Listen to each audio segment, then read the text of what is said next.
Hola, hola, queridos amigos de Quédate en casa con los grandes escritores. Qué alegría estar con ustedes una vez más y hoy para compartir el gozo de explorar el mundo de un gran escritor ruso, una de las grandes plumas que nos ha dado la madre Rusia, y a decir verdad, una de las grandes plumas de cualquier país del mundo y de cualquier historia, ¿verdad? De cualquier siglo. Y me refiero a Gorky, a Máximo Gorky, Maxim Gorky. Gorky era, por supuesto, un seudónimo, un muy buen seudónimo, como veremos luego, porque es cortito, es pegajoso, la gente se acuerda de Gorky, mientras que nadie se hubiera acordado de Alexei Maximovich Peshkov, que era era su nombre original. Amigos, muy difícil hacer carrera como escritor cuando uno se llama Alexei Maximovich Peshkov. Hizo muy bien en cambiarse a Gorky. Gorky todo el mundo sabe, Máximo Gorky, es un nombre que suena. Bueno, Gorky nació en 1868 y murió en 1936, a los 68 años de edad. Nació en Nizhny Novgorod, que es la misma ciudad donde nació su coetáneo Sergei Rachmaninov, el compositor y pianista, y murió en Moscú, repito, 1868 a 1936. Esto hace de Gorky un hombre, una vez más, un hombre bisagra entre los dos, dividido a partes exactamente iguales entre los dos siglos, ¿verdad? El 19 y el 20. Y por lo tanto, testigo presencial de cambios espectaculares que el mundo vivió en todos los órdenes, estético, social, político, antropológico, etcétera, etcétera. A ver, un hombre que nace en 1868 y muere en 1936, ¿de qué escritores habría sido contemporáneo? ¿Cuáles hubieran sido sus colegas contemporáneos? Bueno, Kafka, por supuesto, Marcel Proust, por supuesto, André Gide, Oscar Wilde, todos esos hubieran sido contemporáneos de Gorky. Compositores, Rachmaninoff, Gershwin, Ravel, Debussy, Satie, todos esos. Pintores, bueno, entramos en el impresionismo, entonces Monet, Renoir, Pissarro, Degas, Bert Morisot, pero también los que llegaron después. Picasso habría sido contemporáneo, fue contemporáneo de Gorky, claro. Lo que pasa es que Picasso vivió mucho y fue muriendo allá en los 70s, en el 73, el fatídico año del 73, cuando murieron los tres Pablos, Pablo Picasso, Pablo Neruda y Pablo Casals, a poquitos meses de distancia uno de otros, el año de los Pablos. Entonces, Gorky habría sido contemporáneo de Picasso y también de Kandinsky, de los primeros surrealistas, de los dadaístas, de los tajistas, de los puntillistas, de los cubistas, de los impresionistas, de los, sí, surrealistas, en fin, todos esos istas, ¿verdad?, que surgieron precisamente en el momento bisagra cuando se produce la gran ruptura. Esa gran ruptura que pasa de la figuración al abstraccionismo. Y luego al mundo de los sueños a través del onirismo surrealista. Entonces, ese fue el siglo ese fue la era y el siglo que en realidad fueron dos, un hombre a horcajadas, a caballo entre dos siglos, un pie en uno, otro pie en el otro, eso fue Máximo Gorky. Y claro, con esas fechas le tocó vivir y con cuánta intensidad y en carne propia lo que fue la Revolución de Octubre 17, la Revolución Bolchevique, la Primera Guerra Mundial del 14 al 19. Y caramba, eras muy agitadas, amigos. Le tocó vivir lo que fue el surgimiento del psicoanálisis, que saca a la luz Sigmund Freud con su libro de 1900. Y ahí nace oficialmente el psicoanálisis, que supone una enorme revolución de tipo antropológica. ¿Por qué? Porque el ser humano se ve obligado a estudiar y a considerar una completamente nueva definición de lo que es ser la criatura humana.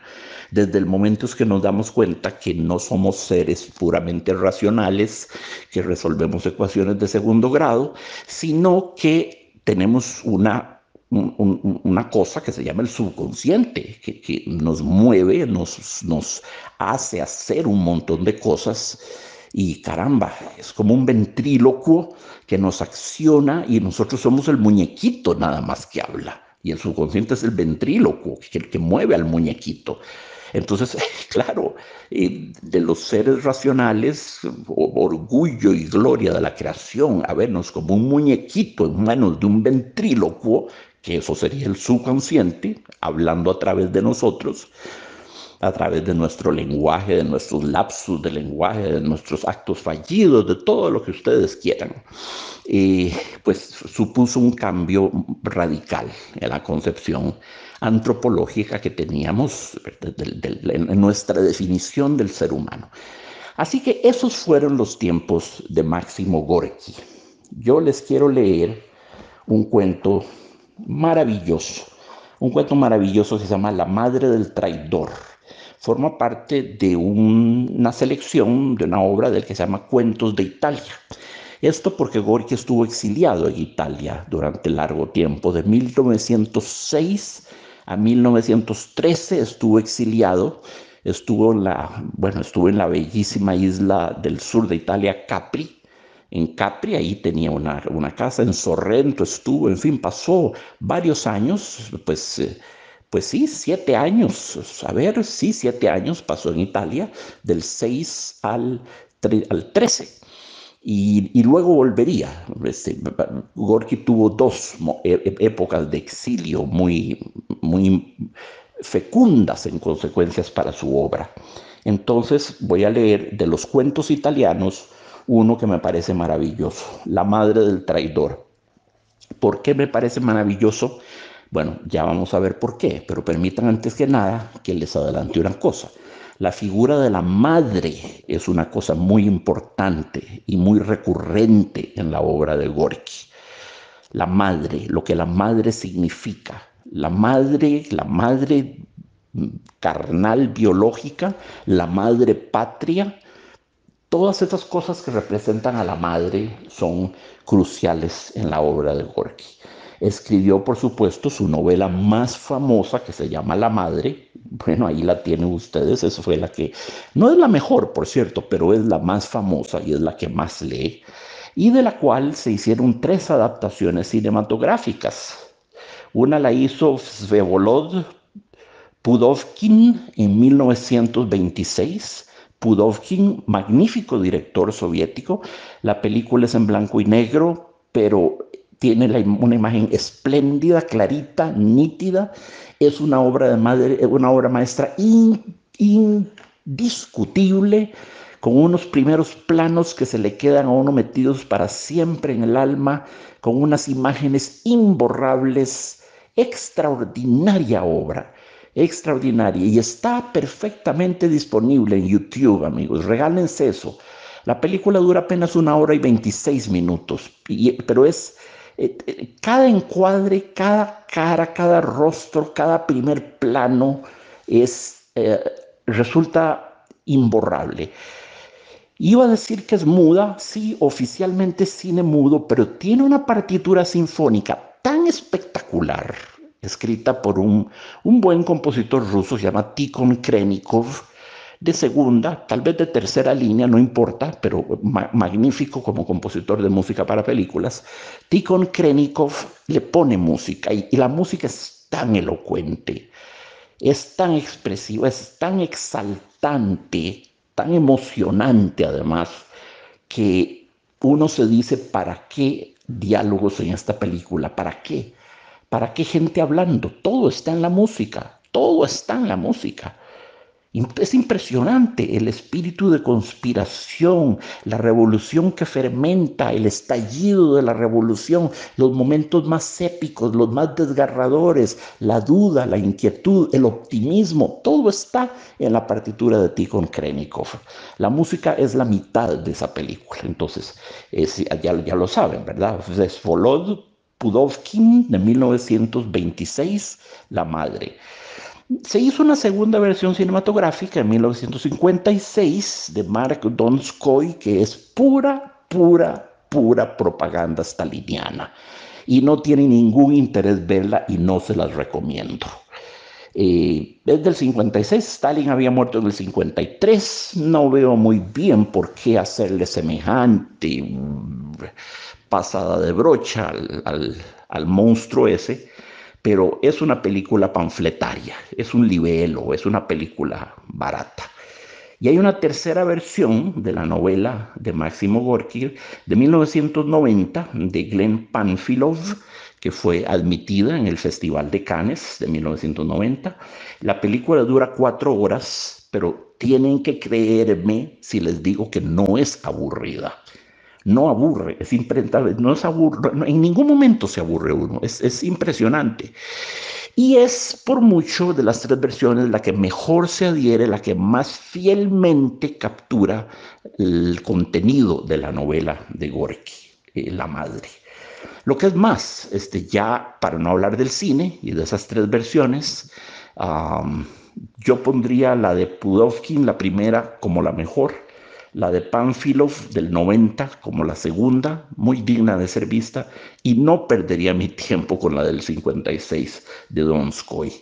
Aparte de eso, en 1931, Bertolt Brecht, el dramaturgo alemán, comprensiblemente, cuando lo conocemos, se enamoró de la madre, de la novela, de la trama, de la situación, de todo lo épico que hay en esa gran novela, porque es una novela esencialmente épica. Y Brecht hizo una adaptación teatral que se llama La Madre en 1931. Entonces también pueden ver la versión teatral de La Madre que vendría siendo Brecht-Gorky. ¿Verdad? Una adaptación teatral de Brecht de la novela de Gorky. Muy bien, entonces ya ven ustedes, la figura de la madre como madre biológica, como madre carnal y también como la madre patria es fundamental en la obra de Gorky. Es fundamental. Entonces voy a proceder a leer sin pausas. Después volvemos sobre el texto, como lo vamos a hacer. La madre del traidor se llama este cuento. Como les dije, forma parte de la colección de cuentos de Italia que él escribió durante su exilio en Italia, entre 1906 y 1913. La madre del traidor. Entonces voy a proceder a leer el cuento. De las madres se puede hablar eternamente. Hacía ya varias semanas que la ciudad estaba rodeada de un estrecho cerco de enemigos, acorazados de hierro. Por las noches se encendían hogueras y el fuego miraba desde las negras sombras a las murallas de la ciudad con multitud de ojos rojos que refulgían malignos, y aquel fulgor siniestro y acechante suscitaba en la ciudad sitiada sombríos pensamientos. Desde las murallas se veía cómo se iba apretando el dogal del enemigo, se divisaban sus negras sombras que surgían por un instante en torno al fuego, oíase el relinchar de los cebados caballos, el metálico fragor de las armas, las sonoras carcajadas y alegres canciones de unos hombres seguros de su victoria. ¿Y acaso hay algo más torturante que oír las risas y los cantos guerreros del adversario? El enemigo había cegado con cadáveres todos los riachuelos que abastecían de agua a la ciudad, prendido fuego a los viñedos alrededor de la ciudad, pisoteado los campos, asolado los huertos. La ciudad estaba abierta por sus 4 costados y casi diariamente los mosquetes y cañones del enemigo la sembraban de plomo y de hierro fundido. Por las angostas calles de la ciudad pasaban los destacamentos de soldados sombríos, exhaustos del pelear, medio hambrientos. Las ventanas vertían al arroyo los ayes de los heridos, los gritos delirantes, las plegarias de las mujeres y el llanto de los niños. Se hablaba con abatimiento, a media voz, y las quedas conversaciones se interrumpían a mitad de palabra para prestar oído con intensa atención. ¿No habría emprendido el enemigo algún asalto? Singularmente insoportable se hacía la vida a partir del anochecer, cuando en el silencio los gemidos y llantos se tornaban más nítidos y abundantes. Saliendo de los desfiladeros de las lejanas montañas, venían reptantes unas sombras negro-azulencas que cubrían el campo enemigo y avanzaban hacia las semiderruidas murallas, mientras sobre las negras crestas asomaba la luna como un escudo perdido, maltrecho por los golpes de las espadas. Sin aguardar ayuda alguna, extenuados por el hambre y los trabajos, perdiendo la esperanza de día en día, los hombres miraban con temor a la luna aquella, a los afilados picachos de la montaña, a las negras fauces de los desfiladeros y al fragoroso campo enemigo. Todo les recordaba la muerte, sin que una sola estrella brillase consoladora en el cielo. En las calles temían encender luces, densas sombras las inundaban y en aquellas tinieblas, como un pez en el fondo de un río, aparecía fugaz, silenciosa, una mujer con la cabeza cubierta por un capuchón negro. La gente al verla se preguntaba, ¿es ella? La misma. Y se escondían en los quicios de las puertas o, agachando la cabeza, pasaban de largo presurosos y en silencio. Los jefes de las patrullas le advertían severos. Otra vez en la calle, Mona Mariana. Tenga usted cuidado, la pueden matar y nadie se pondrá a buscar al culpable. Ella erguía el cuerpo y esperaba, pero la patrulla seguía su camino y la dejaba atrás, sin decidirse a levantar la mano contra ella o sintiendo repugnancia de hacerlo. Se iba la gente armada, apartándose de ella como de un cadáver.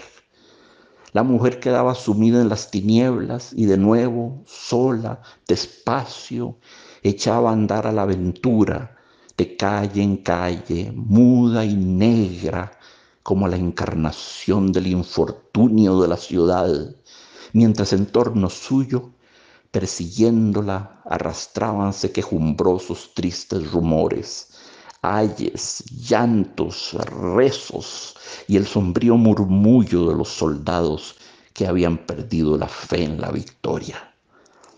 Ciudadana y madre, pensaba en su hijo y en la patria. Al frente de los hombres que destrozaban la ciudad se hallaba su hijo, mozo guapo, alegre y despiadado. Hacía poco ella le contemplaba aún con orgullo, como un valioso presente hecho a la patria, como una fuerza buena engendrada por ella para ayudar a la gente de la ciudad. El nido donde ella misma naciera, donde le había parido y alimentado. Centenares de lazos indisolubles unían el corazón aquel a las viejas piedras con que sus mayores construyeran las casas y alzaran las murallas de la ciudad, a la tierra donde yacían los restos de los seres queridos, a las leyendas, canciones y esperanzas de sus gentes. Aquel corazón había perdido al ser más entrañable y lloraba, era como una balanza, pero al pesar en él su amor al hijo y a la ciudad, la mujer no podía discernir qué era más leve y qué pesaba más. Así deambulaba de noche por las calles. Muchos, al no reconocerla, se asustaban tomando aquella negra figura por la personificación de la muerte tan cercana a todos, y cuando veían quién era, se alejaban en silencio de la madre del traidor. Pero una vez, en un apartado rincón, cerca de una muralla de la ciudad, divisó a otra mujer, de rodillas ante un cadáver, inmóvil como un trozo de tierra, rezaba, alzando hacia las estrellas el afligido rostro, mientras en lo alto de la muralla sobre su cabeza hablaban en voz baja unos centinelas y chirriaban sus armas al rozar la piedra de las almenas. La madre del traidor le preguntó: ¿era su marido? No. ¿Su hermano? No, era mi hijo. A mi marido lo mataron hace 13 días. A este me lo mataron hoy. Y luego de incorporarse la madre del muerto, dijo con humildad: la Madonna lo ve todo, todo lo sabe, y yo le doy gracias. ¿Por qué? Repuso la madre del traidor. Y la del caído le repuso: ahora, cuando él ha muerto con honor, luchando por la patria, puedo decir que antes me infundía miedo, que era frívola, además demasiado de la vida alegre, y yo tenía que yo le llevaba a traicionar a la ciudad, como lo ha hecho el hijo de Mariana, jefe de nuestro adversario, enemigo de Dios y de los hombres, maldito sea y maldito el vientre que lo engendró. Tapado el rostro, Mariana se alejó. A la mañana siguiente se presentó a los defensores de la ciudad y les dijo: matadme, matadme, ya que mi hijo se ha convertido en enemigo vuestro, o abridme las puertas de la ciudad. Iré a donde está él. Tú eres un ser humano, le respondieron, y la patria debe ser preciada para ti. Tu hijo es tan enemigo tuyo como de cada uno de nosotros. Yo soy madre, le quiero y me considero culpable de que él haya llegado a ser lo que es hoy. Entonces deliberaron sobre lo que procedía a hacer y le dijeron: honradamente no podemos matarte por los pecados de tu hijo. Nosotros sabemos que no has podido inculcarle ese espantoso delito y comprendemos cuán grande debe ser tu sufrimiento. Pero tú no eres necesaria a la ciudad, ni siquiera en rehenes, pues tu hijo no se preocupa de ti. Creemos que incluso te ha olvidado el miserable. Y ahí tienes el castigo, si crees que eres merecedora de él. Para nosotros, eso es más espantoso que la muerte. Sí, repuso ella, es más espantoso. Le abrieron las puertas, la dejaron salir de la ciudad y estuvieron largo rato viendo desde las murallas cómo caminaba por la tierra natal, empapada en la sangre vertida por su hijo. Iba despacio, separando con supremo esfuerzo las plantas de aquella tierra, inclinándose ante los cadáveres de los defensores de la ciudad, apartando con repugnancia con el pie las armas rotas, pues las madres odian las armas de la agresión y solo reconocen las que defienden la vida. Era como si llevase en las manos, bajo el capuchón, una gran copa llena hasta los bordes de un líquido preciado, y temiese verterlo. Conforme se alejaba, se iba tornando más pequeña, y a los que la observaban desde los murallas les parecía que con ella se iban la desesperanza y el abatimiento. Vieron cómo se detenía a mitad del camino, y luego de echarse hacia atrás la capucha de la capa, permanecía largo rato contemplando la ciudad. Allá, en terreno enemigo, la advirtieron sola en medio del campo, y unas figuras negras como ella empezaron a acercársele despacio, con cautela. Llegaron a ella y le preguntaron quién era y a dónde se dirigía. Vuestro jefe es mi hijo, respondió ella, y ninguno de los soldados dudó de que fuese cierto. Ahora iban junto a ella, encomiándole lo muy inteligente y arrojado que era su hijo. Ella les escuchaba, erguida con orgullo la cabeza, sin asombrarse de que su hijo fuera así. Así tenía que ser. Ya estaba ante el hombre a quien conocía desde 9 meses antes de que naciera, ante la persona que siempre había sentido dentro de su corazón. Vestido de terciopelo y sedas, se hallaba frente a ella. Sus armas estaban cuajadas de piedras preciosas. Todo era como debía ser. Así, precisamente, lo había visto ella en sueños muchas veces. Rico, famoso, amado. Madre, dijo, besándole las manos, Has venido a mi campo, me has comprendido. Ah, mañana mismo tomaré esa maldita ciudad en la que has nacido, le recordó ella. Embriagado por sus hazañas, enloquecido por el ansia de mayores glorias, le habló con el insolente ardor de la juventud. Yo he nacido en el mundo y para el mundo, para llenarle de asombro. Compadecía esa ciudad por ti. Ella es como una espina clavada en el pie, que me impide hacia la gloria ir tan deprisa como deseo. Pero ahora, mañana mismo, destrozaré ese nido de tercos, donde cada piedra te conoce y recuerda de niño, dijo ella. Ah, las piedras son mudas cuando el hombre no las obliga a hablar. Que las montañas hablen de mí, eso es lo que yo quiero. Pero, ¿y los hombres?, preguntó ella. Oh, sí, bueno, yo no me olvido de ellos, madre. A ellos también los necesito, pues solo en la memoria de las gentes es inmortal el héroe. Ella repuso, héroe es el que crea la vida en contra de la muerte, el que vence a la muerte, no denegó él. El que destruye es tan glorioso como el que erige las ciudades, ya ves. No sabemos quién construyó Roma, si Eneas o Rómulo, y sin embargo sí conocemos con certeza los nombres de Alarico y de otros héroes que destruyeron esa ciudad. Que ha sobrevivido a todos los nombres, le recordó la madre. Estuvieron hablando los dos de esta suerte hasta la puesta del sol. Ella interrumpía cada vez menos sus insensatas peroraciones y su orgullosa cabeza se iba inclinando cada vez más. La madre crea, la madre salvaguarda, y hablarle de destrucciones es hablar contra ella, pero él no lo sabía y negaba lo que constituye la razón de su vida. La madre está siempre en contra de la muerte. La mano que lleva la muerte a la morada de los hombres es odiosa y hostil para las madres. Pero su hijo no veía esto, cegado por el frío fulgor de la gloria que mata el corazón. Y no sabía tampoco que la madre se convierte en una fiera, tan inteligente y despiadada como impávida, cuando se trata de la vida que ella, la madre, crea y salvaguarda. Estaba sentada, combada a la espalda, y a través de la entreabierta lona de la lujosa tienda del jefe de las tropas, veía la ciudad donde por vez primera experimentara los dulces temblores de la concepción y las torturantes convulsiones del parto del niño que ahora quería destruirla. Los purpúreos rayos del sol bañaban de sangre las murallas y torreones. Reverberaban con siniestro fulgor los cristales de las ventanas.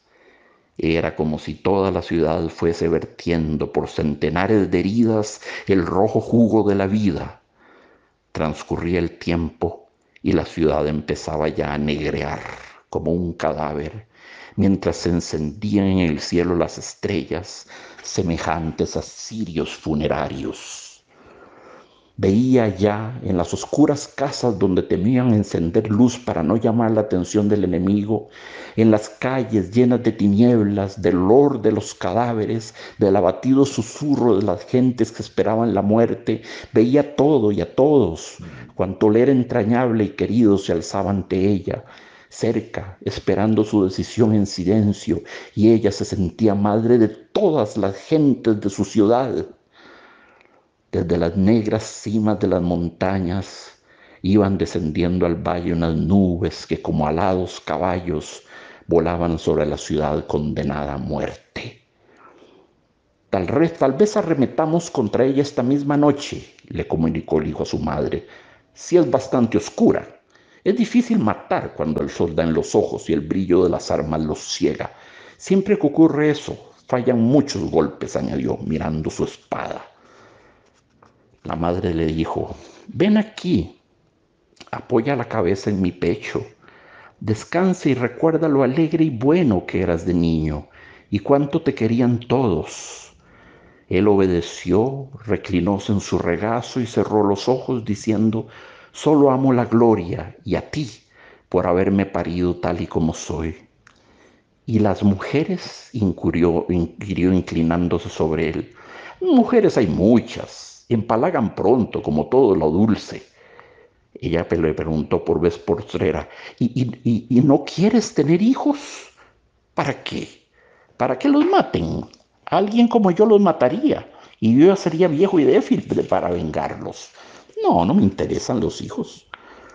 Eres guapo, pero infecundo como el rayo, dijo ella luego de un suspiro.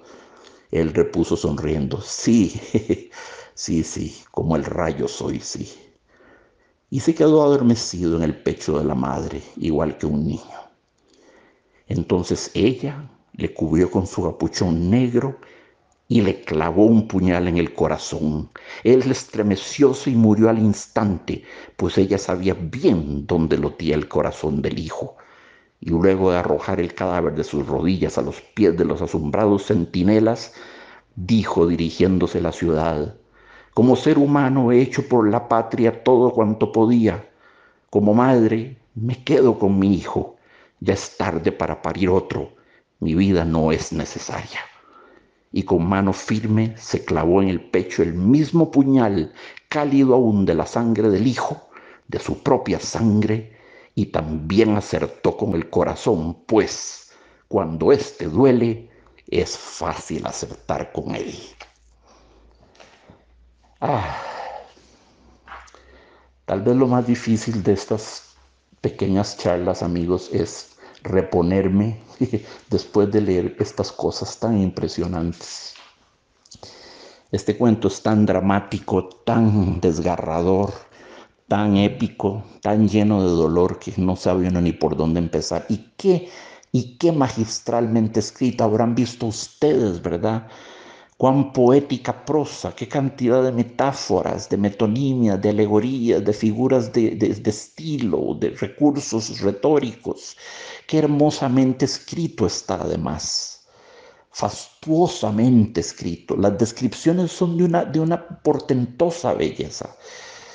A Gorky a menudo lo llaman un escritor realista, no en este cuento, por ejemplo, no en este cuento y no en La Madre, por lo que a mí atañe, a menos que yo lo haya leído muy mal.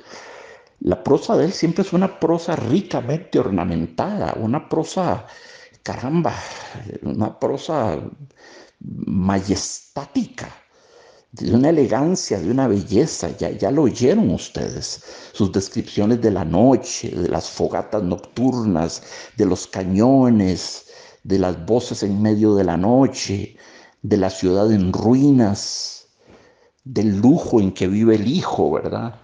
El hijo traidor, el hijo que se prepara a destruir la ciudad que lo vio nacer, y la terrible decisión de la madre al ver el dolor en que el hijo había asumido a su propia patria, su ciudad. Por poco pensaría uno, por poco pensaría uno que está en presencia de una tragedia griega. Hay mucho de tragedia griega. Lo que hace esta madre matando al hijo y matándose luego a ella es el tipo de gesto que le podríamos ver a Medea, a Andrómaca, a Fedra, a Clitemnestra. Ah, sí, ya lo creo que sí. Es muy, muy dentro del estilo de esos personajes griegos. Hay mucho de influencia de la tragedia griega en este cuento, ¿verdad? También el hecho de que la ciudad sea vista por la patria, como la patria, la ciudad guión patria, nos hace pensar en la polis griega, ¿verdad? Donde Atenas era por sí sola una especie de país, una polis, la polis griega, la ciudad país, por así decirlo, la ciudad patria. Ese concepto es muy griego también. Caramba, ¿por dónde empezar? Vamos a ver. De las madres se puede hablar eternamente, nos dice Gorky. Bueno, pues por supuesto que sí, de las madres se puede hablar eternamente.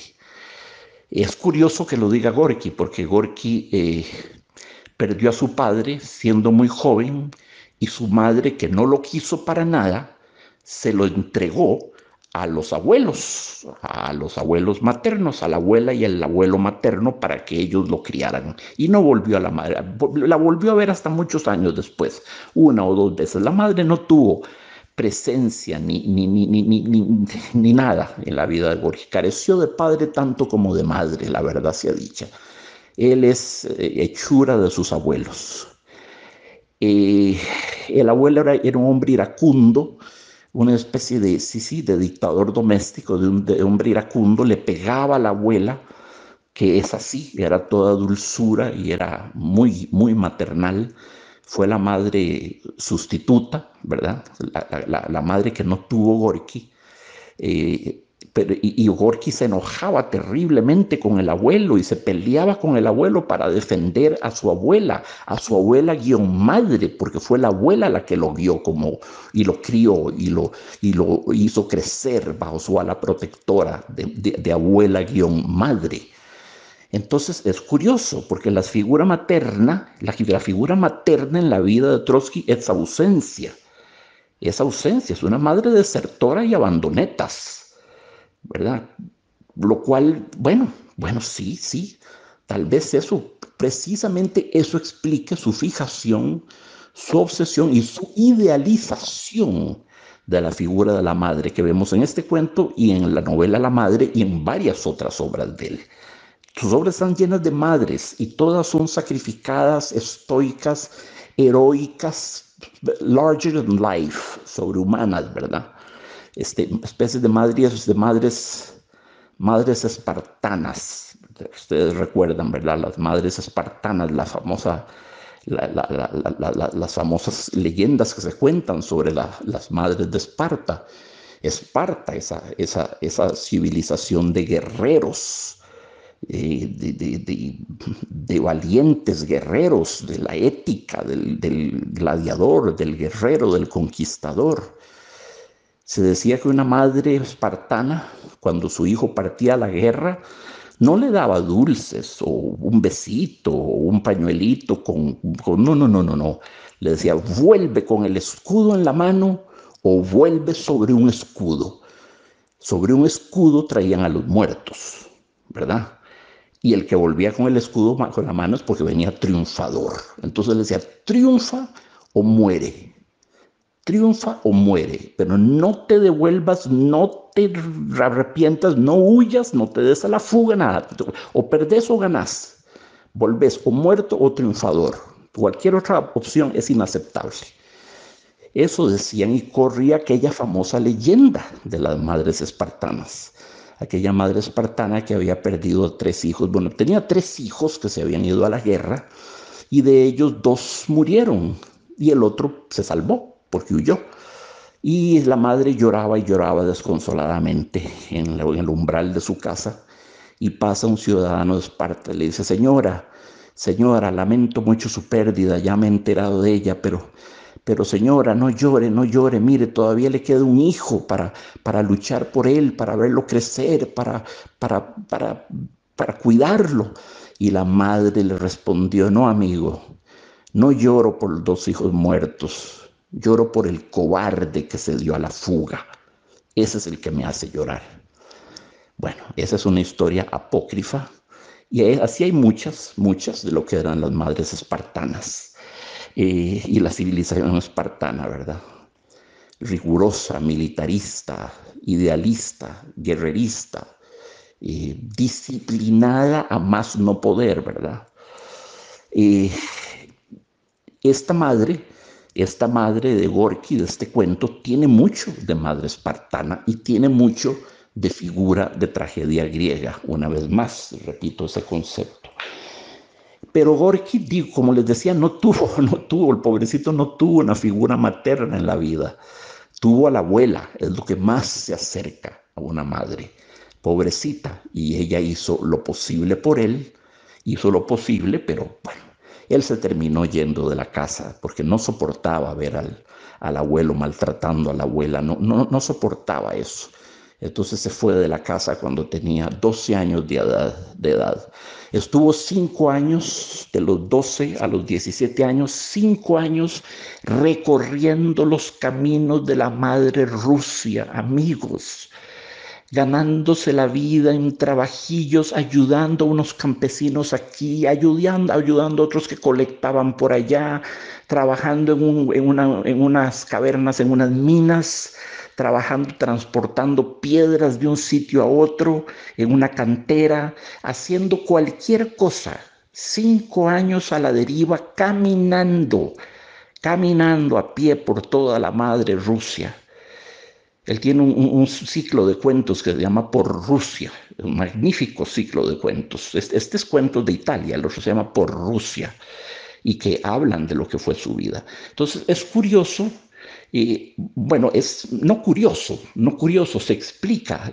La ausencia materna hizo que él creara casi un poco como lo que sucede con Edgar Allan Poe, pero el fenómeno es diferente, creara una especie de protomadre, de madre, de hipermadre, de imagen de madre heroica, estoica, sobrehumana, épica como esta, capaz de enormes sacrificios, como la madre de la novela La Madre, y todas las madres de Gorky son así, ¿verdad? Es uno de los hombres que más hermosamente le han cantado a la madre en la historia de la literatura. Vean, por ejemplo, al final del segundo párrafo se trata de evocar el sigilo, el acecho, el espionaje, el estado de sitio en que está la ciudad. El traductor escoge muy astutamente la S sibilante para crear una sensación de suspenso y de algo de suspenso y de alguien que acecha. Hablaba aquel fulgor siniestro y acechante suscitaba en la ciudad sitiada sombríos pensamientos. Tantas las heces sibilantes, repito la frase, aquel fulgor siniestro y acechante suscitaba en la ciudad sitiada sombríos pensamientos. Lo que se oye es como de algo en suspenso, algo, a ver, como de murmullos, como de cuchicheos de tropas que están ya preparando el golpe final de la invasión, ¿verdad? Hermosísimo, hermosísimo. Cuando dice que el enemigo había cegado con cadáveres todos los riachuelos que abastecían de agua a la ciudad. Cegar, sí, habían dejado ciegos. Es una prosopopeya, habían dejado ciegos a los cadáveres, a los arroyuelos que irrigaban la ciudad, echando cadáveres en ellos, por lo que el agua que les llegaba era agua llena de podredumbre de cadáveres. Eso es terrible. Y luego, por una parte, habla de todo lo que fueron los campos de esa ciudad antes de la guerra, la desolación, ahora convertida en un páramo yermo, la destrucción del entorno natural, la contaminación de los arroyos, etcétera, etcétera, y contrapone eso con esta imagen. Los enemigos sembraban la tierra de plomo y de hierro fundido. Entonces, atención, por un lado, destruyen el mundo natural, por otro lado, irónicamente, el término aquí es cruelmente irónico, siembran, reforestan la ciudad, sembrando plomo y hierro fundido. Esa imagen de sembrar debe ser tomada de manera estrictamente irónica. Y luego las acumulaciones que hace él, las acumulaciones de Gorky no son tanto de adjetivos, sino acumulaciones de sustantivos, eso es lo que hace. Los gritos delirantes, las plegarias de las mujeres, el llanto de los niños, el ayes de los heridos. Sí, no usa adjetivos, lo que usa es un torrente de sustantivos. Vamos de nuevo. Las ventanas vertían al arroyo los ayes de los heridos, los gritos delirantes, las plegarias de las mujeres, el llanto de los niños. Es una avalancha de cosas terribles, ayes, gritos, plegarias, llanto, alaridos. Todo va como en un crescendo, pero no usa adjetivos, lo construye a punta de acumulación de sustantivos. Eh, Nos dice, en el silencio los gemidos y llantos se tornaban más nítidos y abundantes. Claro, el silencio es, veámoslo así, esta es el sentido de la imagen, el silencio es como un lienzo blanco, el silencio es un lienzo blanco, virgen. Y sobre ese lienzo blanco del silencio, de pronto empiezan a brotar como manchas los gemidos y los llantos, cada vez más nítidas esas manchas de color de los gemidos como llantos, esparcidas marchas sobre el lienzo blanco del silencio, como el silencio fuese una tela, ¿verdad? Sí, un canvas, un lienzo precisamente. Mientras sobre las negras crestas asomaba la luna, como un escudo perdido, maltrecho por los golpes de las espadas. Hasta la luna evocaba la imagen de un escudo caído, del escudo donde iba a volver el hijo muerto, ¿verdad? De las espartanas, de las madres espartanas. Hasta la luna parece como un arma doblegada, un arma abandonada, un escudo que ya no lo empuña el brazo viril del guerrero, sino que yace, no diera en la tierra, pero ahí encima de las picudas y oscuras montañas, todo es hostil en el paisaje de la ciudad sitiada. Es muy impresionante. Seguimos. Otra vez en la calle, Mona Mariana, le preguntan los soldados y los amigos que saben quién es ella, si ha vivido toda su vida en el pueblo y saben que es la madre del que ahora quiere destruir el pueblo, del enemigo número uno del pueblo, el capitán de los asediadores, de los invasores. Pero no la odian, no la desprecian, la respetan en su dolor, saben que ella no es culpable de eso, que ella no produjo a ese monstruo, a ese engendro. Mona Mariana le dicen, Mona, está usando el término italiano, Mona significa dama Mariana. Eso es lo que significa simplemente dama Mariana. Otra vez en la calle, dama Mariana, tenga usted cuidado, la pueden matar y nadie se pondrá a buscar al culpable.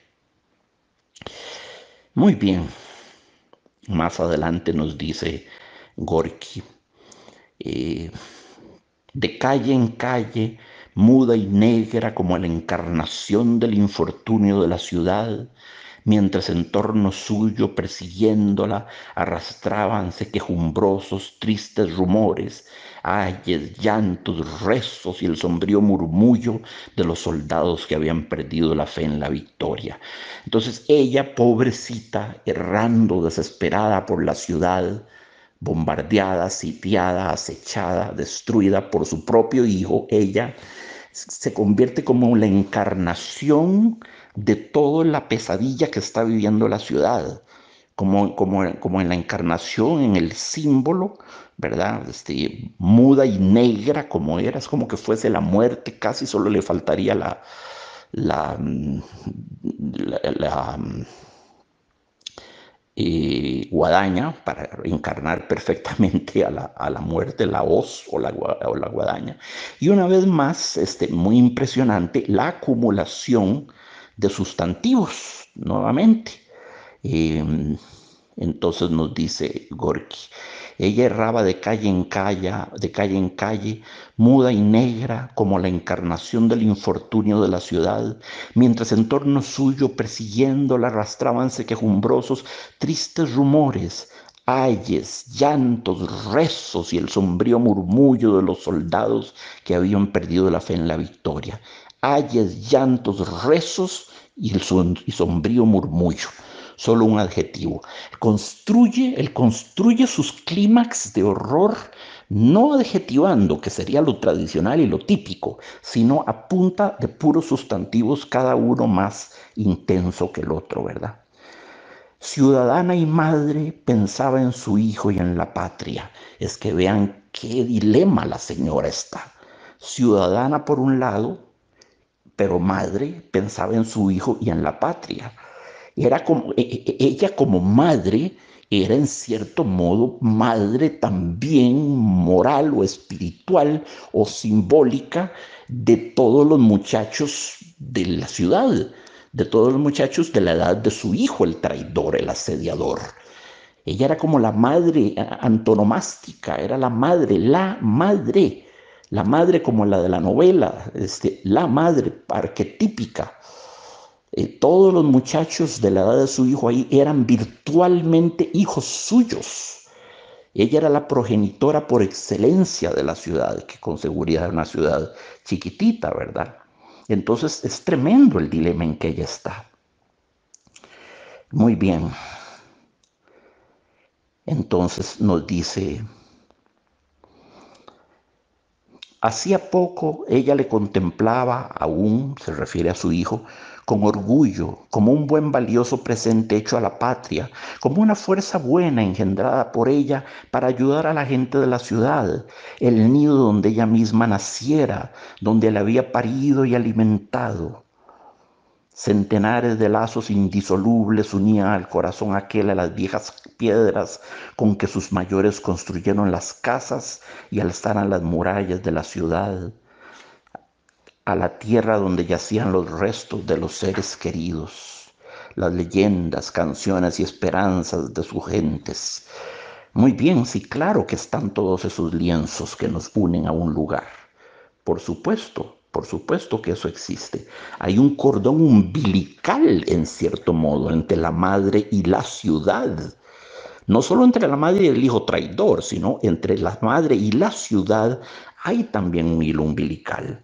Y claro, ella evoca la fuerza de las cosas, la fuerza de amarre y de vínculo de las cosas, las piedras, las murallas, las torres, los campanarios. Como decía Lamartine en uno de sus más bellos poemas, cosas, objetos. ¿Tenéis acaso un alma que se adhiere a la nuestra y nos obliga a amaros? En un poema muy bello, muy bello. Milly o la tierra natal se llama. Milly o la tierra natal. Cosas, objetos, ¿tenéis acaso un alma que se aferra a la nuestra y nos obliga a amaros? A veces siente uno que las cosas lo aman, tal vez sea una mera proyección. Es uno el que las ama y uno se siente correspondido, reciprocado en ese amor. Pero tal vez no, tal vez las cosas en efecto aman. Yo tengo que estar abierto a todo, amigos. Tengo que estar abierto a todo. Creo que es un buen estado, una buena manera la apertura mental, eh, sin caer en la superstición o en la superchería. Pero bueno, ahí está la vieja teoría animista que sostiene que un alma, un ánima, ¿verdad? Se esconde, habita cada cosa, todo, cada planta, cada animal, cada ser viviente o inanimado en torno nuestro.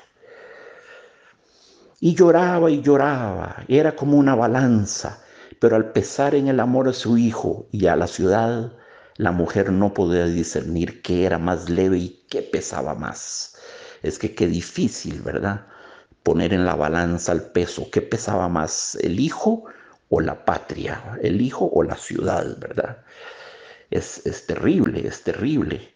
Eh, Así deambulaba de noche por las calles. Muchos al no reconocerla se asustaban, tomando aquella negra figura por la personificación de la muerte, tan cercana a todos, y cuando veían quién era, se alejaban en silencio de la madre del traidor. Sí, sí, le ven cara de ser una especie de presencia de la muerte, sí. Ya de nuevo solo le falta la guadaña o la hoz para encarnar a la muerte. Y la gente la ve y no le impreca nada, no la insultan, no la apedrean por haber parido un malagradecido de esa estofa, no. No la humillan, le tienen una mezcla de temor y de piedad. La tratan con misericordia, con piedad, pero con temor. Le ven cara de ser la muerte incluso, ¿verdad? Y luego llega fuera de las murallas, ¿verdad? Extramuros, fuera de las murallas, derruidas de todas formas de la ciudad, y se topa a la mujer que está con el hombre en el suelo. ¿Era su marido? No. ¿Su hermano? Era mi hijo. A mi marido lo mataron hace 13 días. A este me lo mataron hoy. Vean qué importante el uso del pronombre posesivo me. A este me lo mataron hoy, al hijo me lo mataron hoy. Una cosa es decir, al hijo lo mataron, a mi hijo lo mataron, mataron a mi hijo.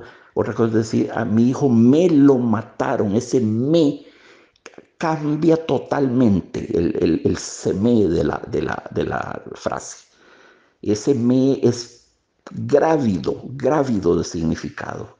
La gente que uno quiere no se muere, se nos muere. Se me muere alguien a quien yo quiero, me muere. Es una forma de decir, yo muero con él en cierto modo. Una parte mía muere con él, se me murió, no se murió. Se murió es alguien que yo no conozco, pero si es alguien que yo amo y muere, se me murió. Y ese me cambia absolutamente la carga emotiva de la frase. Y eso lo tiene que oír la pobre Mariana, ¿verdad? El hijo de Mariana, jefe de nuestro adversario, enemigo de Dios y de los hombres, maldito sea y maldito el vientre que lo entregó, que lo engendró. Qué terrible cosa le toca pensar, le toca oír a Mariana, porque eso se lo dice la mamá que está llorando junto a su hijo muerto, que no ha reconocido a Mariana, que viene encapuchada. No sabe que es Mariana, la sombra que recurre furtiva a toda la ciudad y que han conocido toda una vida. No sabe que es ella, la madre del traidor.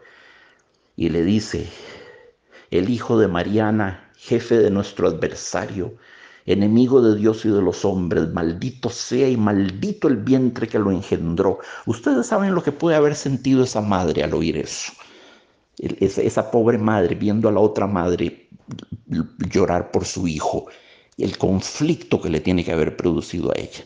Esta es de las maldiciones más terribles que he oído. La más espantosa con respecto a la maternidad la formula Baudelaire en su primer poema de Las Flores del Mal, au lecteur, al lector,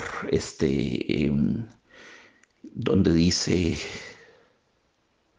Ah, que n'ai-je pas mis au monde un nœud de vipère avant de concevoir cette dérision. Maudite soit la nuit au plaisir éphémère où mon ventre a conçu mon expiación.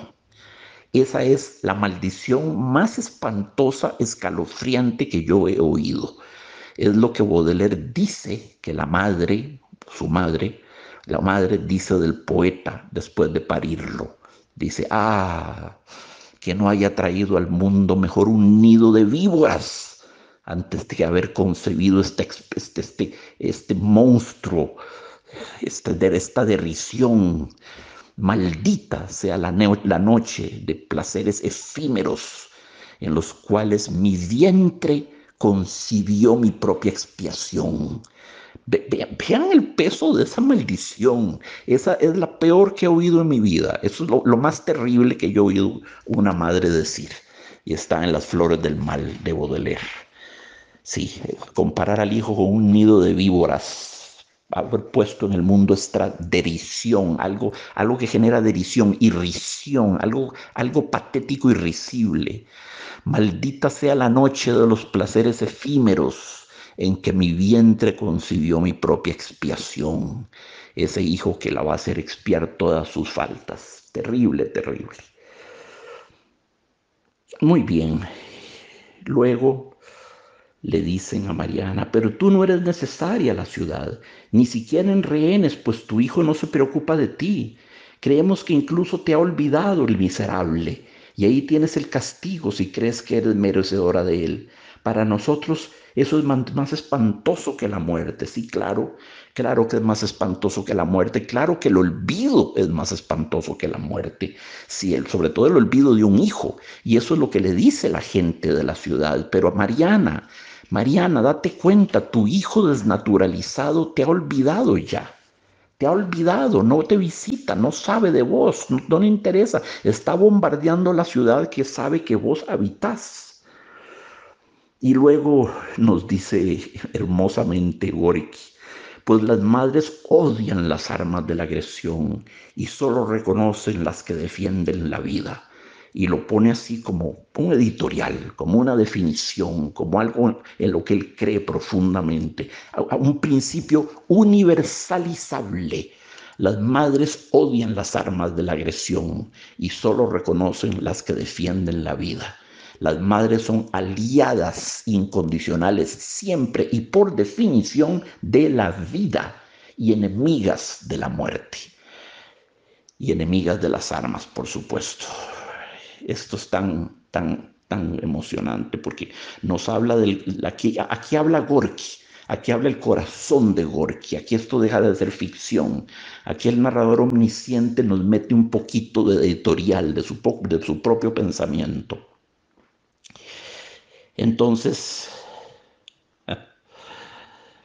eh, cuando va a buscar al hijo, llega, la ven los extraños y él ya dice, vuestro jefe es mi hijo, y ninguno de los soldados dudó que fuese cierto. Ahora iban junto a ella, encomiándole lo muy inteligente y arrojado que era su hijo. Claro, está con los enemigos, ¿verdad? Ella les escuchaba, erguida con orgullo la cabeza, sin asombrarse de que su hijo fuese así. Así tenía que ser. Claro que como madre que es, lo celoso a su hijo, así viniesen del enemigo más encarnizado, esa pequeña apología a su hijo, pues la conmueve y la enorgullece y lo comprendemos todos perfectamente. Ay, este texto me emociona mucho, me emociona profundamente. Por fin llega a la tienda donde está el hijo, flotando en medio del lujo y del Fausto, ¿verdad? Está vestido de terciopelo y sedas, y con sus armas cuajadas de piedras preciosas, imagínense, vestido de terciopelo y sedas y con las armas cuajadas de piedras preciosas, eran armas de museo, ¿verdad? Piezas de museo. Ah, caramba. Entonces él empieza a hablar de la destrucción, de sus planes de destruir la ciudad, y ella intenta, y donde ella eh, trata de replicar, trata de tocarle algún nervio sensible, de hacerlo un poquito más humano. Eh, Mañana mismo destrozaré ese nido de tercos, dice el hijo. Y ella le añade, donde cada piedra te conoce y recuerda de niño, dijo ella, evocando una vez más la noción de Lamartine, ¿verdad? Las cosas nos conocen, las cosas nos aman, las cosas se han adherido a nuestras almas, las piedras te conocen. Y él responde, por supuesto, en el sentido más prosaico, las piedras son mudas. Cuando el hombre no las obliga a hablar, que las montañas hablen de mí, eso es lo que yo quiero. Caramba, caramba, se tenía por Alejandro de Macedonia o Julio César o quién sabe qué. Lo que espera es que las montañas, las serranías, las cordilleras hablen de él, no las piedras de un pueblillo cualquiera, ¿verdad? Y entonces ella riposta, pero hijo mío, ¿y los hombres? Ah, sí, no me olvido de ellos, madre. A ellos también los necesito, pues solo en la memoria de las gentes es inmortal el héroe. Sí, claro, tiene que quedar inmortalizado en la memoria. No va a quedar como un héroe, pero va a quedar. Sí, va a quedar, bueno, como quedaron Hitler, Stalin, Mao, Nerón, Calígula, Sardanápalo, Heliogábalo, quien ustedes quieran. Sí, son indudable que son hombres que vencieron el olvido, por desgracia para nosotros. Están ahí vigentes, tremendamente vívidos. Así que sí, el hijo arrogantemente dice, necesito de la memoria de las gentes, porque solo en las gentes es inmortal el héroe. Ella le una vez más riposta, hijo, héroe es el que crea la vida en contra de la muerte, el que vence a la muerte. No, denegó él. El que destruye es tan glorioso como el que erige las ciudades. Ya ves, no sabemos quién construyó Roma, si Eneas o Rómulo, y sin embargo se conocen con certeza los nombres de Alarico y otros héroes que destruyeron esa ciudad, que ha sobrevivido a todos los nombres, le recordó la madre. Es que la madre, aquí hay un diálogo profundo, aquí hay un intercambio de ripostas que es importante. Bueno, a Roma la pueden haber destruido todo lo que ustedes quieran, pero Roma es eterna, es indestruible, es parte, indestructible, es parte de nuestro imaginario colectivo, ligada eternamente a la arquitectura, a la escultura, a la literatura, al teatro, a la literatura, a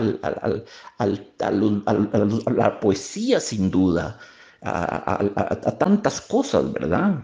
Pues caramba, caramba, la ciudad está en cierto modo viva, muerta y viva, ¿verdad?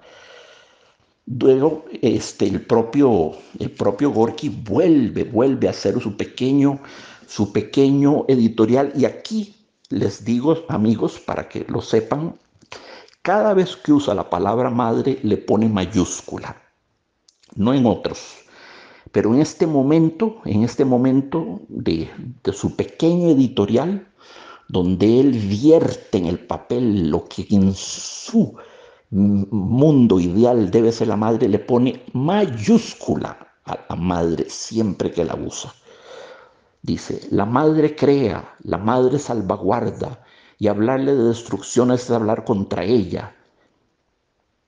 La madre está siempre en contra de la muerte. La mano que lleva la muerte de la morada de los hombres no es odiosa y hostil para las madres. Y no sabía tampoco que la madre se convierte en una fiera tan inteligente y despiadada como impávida cuando se trata de la vida que ella, la madre, crea y salvaguarda. Y pensar que todo esto lo escribe Gorky con mayúscula, a mí me conmueve mucho cuando pienso en su propia vida, que careció de madre, ¿verdad? Lo más que se acercó fue la abuela y dejó de verla desde los 12 años que se fue a recorrer toda Rusia, ¿verdad? Entonces, sí, dice, la madre está siempre en contra de la muerte. La mano que lleva la muerte a la morada de los hombres es odiosa y hostil para las madres, pero su hijo no veía esto, cegado por el frío fulgor de la gloria que mata el corazón. Sí, cegado por el frío fulgor de la gloria. Sí, esa es la situación en que está, precisamente. Es un ciego, es un ciego, es un hombre, sí, que no ve, simplemente no ve, no comprende, no siente, no, no tiene empatía alguna, ni es capaz de comprender el dolor de los demás. Su única obsesión, su único sueño, su monotemática fijación es la gloria militar en este caso. Bueno, hay un poema de Gerard de Nerval que habla muy bien y describe muy bien lo que está sufriendo este traidor. ¿En qué consiste la aflicción que atraviesa, la enfermedad que le ha atrofiado el cerebro? Un poema de Gerard de Nerval, el gran poeta francés de principios del romanticismo, y es un poema que se llama El punto negro. Se los voy a leer en francés primero y luego voy a intentar una seguramente horrible traducción. Se llama Le point noir. Quiconque a regardé le soleil fixement croit voir devant ses yeux voler obstinément autour de lui dans l'air une tache livide. Ainsi, tout jeune encore et plus audacieux, sur la gloire un instant j'osais fixer les yeux. Un point noir est resté dans mon regard avide. Depuis, mêlé à tout, comme un signe de deuil, partout, sur quelque endroit qui s'arrête mon œil, je la vois se poser aussi, la tache noire. Quoi, toujours, entre moi sans cesse et le bonheur, oh, c'est que l'aigle seul, malheur à nous tous, malheur, contemple impunément le soleil et la gloire. El punto negro. Esto es exactamente la definición de lo que le ha sucedido al hijo traidor. Voy a tratar de traducirlo al español. Quien quiera que haya mirado el sol fijamente, cree ver delante de sus ojos volar obstinadamente alrededor suyo en el aire una mancha lívida. Así fue como, siendo muy joven aún y más audaz, sobre la gloria un instante osé fijar la mirada, y un punto negro quedó para siempre en mis ojos ávidos. Y desde entonces, mezclada todo como un signo de duelo, por todas partes, sobre cualquier lugar donde se detiene mi mirada, la veo a la mancha posarse, negra, lívida, sobre todo. ¿Qué? ¿Será así para siempre? Entre yo y la felicidad interpuesta por siempre esta mancha maldita. Ah, ¿cómo es posible que solo el águila, infortunio nuestro, infortunio, que solo el águila pueda contemplar impunemente el sol y la gloria? Quien contempla la gloria queda cegado, queda con una mancha negra. Y sí, lo podemos experimentar hasta con una bombilla de luz, ¿verdad? Así que eso describe muy bien el estado mental del hijo. Muy bien. Y aquí viene un párrafo que lo voy a leer de nuevo entero porque es el más bello del cuento. Aquí es donde les hablaba a ustedes de Gorky como estilista, de Gorky como músico, del Gorky orquestador, del Gorky de armonía, del ritmo, de la melodía verbal. Vean qué párrafo tan maravillosamente construido. Los purpúreos rayos del sol bañaban de sangre las murallas y torreones. Reverberaban con siniestro fulgor los cristales de las ventanas. Era como si toda la ciudad fuese vertiendo por centenares de heridas el rojo jugo de la vida. Transcurría el tiempo y la ciudad empezaba ya a negrear como un cadáver, mientras se encendían en el cielo las estrellas semejantes a cirios funerarios. Caramba, caramba, ¿por qué no se le puede ocurrir a uno un párrafo así?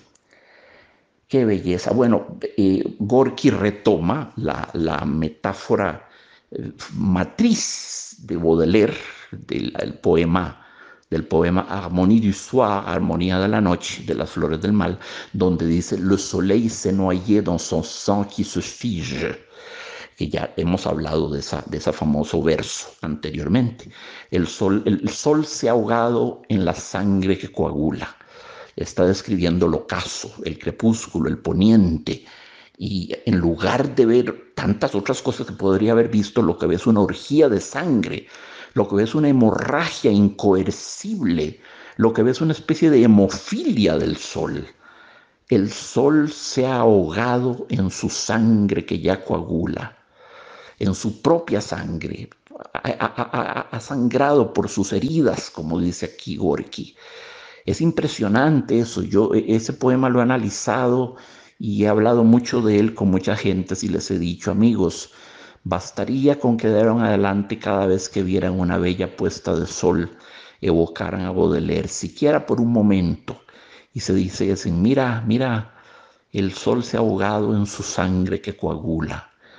Bastaría con que se les viniese eso al espíritu para que esta conferencia hubiera valido la pena. Así se los he dicho muchas veces. No tienen que quedarse con esa única imagen, por el amor de Dios. El crepúsculo puede proponer montones de cosas. Para Juan Ramón Jiménez, en Platero, ¿verdad? En el Ángelus, son rosas. Es una lluvia de rosas, el crepúsculo, cuando dice, Platero, hay dos rosas en tus ojos, mira, estás bebiendo rosas sobre el agua, toda la tarde se ha llenado de rosas y rosas y rosas. Juan Ramón Jiménez, extraordinario poeta, no puedo tener de él un mejor concepto, ve otra cosa en el crepúsculo, en el crepúsculo de estío, sereno del campo, de la tierra de Moguer, de donde es, donde era Juan Ramón Jiménez, y Platero, que de hecho es subtitulado Una elegía moguereña, los campos de Moguer. Entonces él, al sonar el ángelus, al caer la tarde, lo que ve es rosas. No ve lo que ve Baudelaire. Baudelaire ve una orgía de sangre, una saturnal de la muerte. Ve un baño de sangre, el sol ahogándose a través de las 1000 heridas que debe tener en su propia sangre que ya coagula. Pero Juan Ramón Jiménez es mucho más, a ver, no diré más lírico, es más reconfortante, es menos impresionante, ¿verdad? Menos impresionante, menos agresivo. Pero en todo caso, en este maravilloso párrafo está todo, está Baudelaire, está Juan Ramón Jiménez. Sí, los rayos del sol bañaban de sangre las murallas y torreones, ahí está más próximo a Baudelaire. Eh, y todo lo que sigue diciendo, ¿verdad? La ciudad que iba vertiendo por centenares de heridas el rojo jugo de la vida. La ciudad como un cuerpo herido con montones de agujeros de balas, soltando el líquido precioso de la sangre, desangrándose. Sí, evidentemente Gorky aquí, y lo hace con razón, porque este es un cuento sobre la guerra es el tema de este cuento. Mal haría en haber evocado rosas, ¿verdad? Se puede en el caso de Platero, donde Juan Ramón Jiménez se abandona a una dulce ensoñación, pero en este caso tan específico, la ciudad está herida, es casi un cadáver ya, mana sangre de sus paredes agujereadas, mana sangre, brota sangre, los arroyuelos vienen con sangre de cadáveres, en el poniente el sol se está bañando en sangre. Entonces, claro, es el tipo de metáfora más adecuada. Más allá, dice, habla del olor de los cadáveres. Es terrible porque ha invocado Gorky muy poderosamente la vista, muy poderosamente el oído, sobre todo la vista, pero ahora invoca lo olfativo. Veía ya en las oscuras casas donde temían encender luz para no llamar la atención del enemigo, en las calles llenas de tinieblas, del olor de los cadáveres, del abatido susurro de las gentes que esperaban la muerte. Veía todo y a todos, cuando le era entrañable y querido se alzaba ante ella, cerca esperando su decisión en silencio, y ella se sentía madre de todas las gentes de su ciudad. Esa frase es clave, esa frase es radical, esa es la gran frase del cuento. Ella se sentía madre de todas las gentes de su ciudad. Ella extrapola su sentimiento materno por el hijo traicionero y lo hace extensivo a toda la mujer, y así se convierte en una especie de protomadre, de madre absoluta, de madre bastante cercana a la Virgen en ese aspecto, ¿verdad? En ese aspecto en la que ella está acogiendo el dolor de toda la ciudad y haciéndolo suyo, ¿verdad? Apropiándose del dolor de todos sus hijos y haciéndolo suyo. Eh, se acerca un poco al imaginario religioso esta hermoso personaje de Mariana, tan, tan cruelmente dividida, ¿verdad? Tan cruelmente dividida. Entonces ella sigue hablando con el hijo y le menciona muchas otras razones. Ven aquí, apoya la cabeza en mi pecho, descansa y recuerda lo alegre y bueno que eras de niño y cuánto te querían todos. Él obedeció, reclinóse en su regazo y cerró los ojos, diciendo: solo amo la gloria y a ti por haberme parido tal y como soy. Solo amo la gloria, de nuevo, el punto negro de que hablaba Nerval, el punto negro que nos obnubila, que nos ciega, que nos ofusca, ¿verdad? No se puede ver el cielo, a menos solo el águila, según Nerval, puede ver el cielo y el resto del mundo sin quedar para siempre condenada a ver esa mancha lívida que se le quedó en la mirada después de osar mirar la gloria. Ver la gloria fue como ver el cielo. La gloria le quemó la retina, le dejó una mancha negra en la mirada. Y Mariana, la mamá, le pregunta por último: ¿y no quieres tener hijos? ¿Para qué? ¿Para que los maten? Alguien como yo los mataría, y yo sería ya viejo y débil para vengarlos.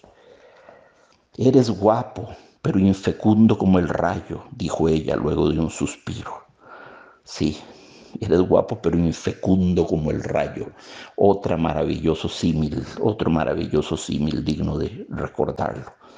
Sí, toda la potencia del rayo, pero al servicio de la destrucción, de la ignición, de la conflagración.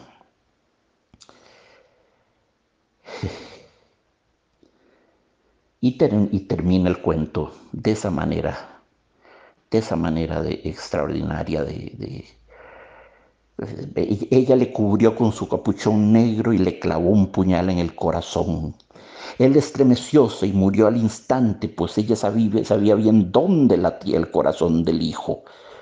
Y luego de arrojar el cadáver de sus rodillas a los pies de los asombrados centinelas, dijo, dirigiéndose a la ciudad: como ser humano he hecho por la patria todo cuanto podía. Como madre me quedo con mi hijo. Ya es tarde para parir otro, mi vida no es necesaria. Y con mano firme se clavó en el pecho el mismo puñal, cálido aún de la sangre del hijo, de su propia sangre, y también acertó con el corazón, pues cuando éste duele es fácil acertar con él. Una magnífico final. Esto recuerda un poquito los fusiles de la madre Carrar, ¿verdad? De Bertolt Brecht, la obra de los fusiles de la madre Carrar, que es una obra extraordinaria, de las grandes obras de él. Eh, Atención, no confundir con la madre Coraje. La madre Coraje es otra obra, eso es otro tema y es otra cosa.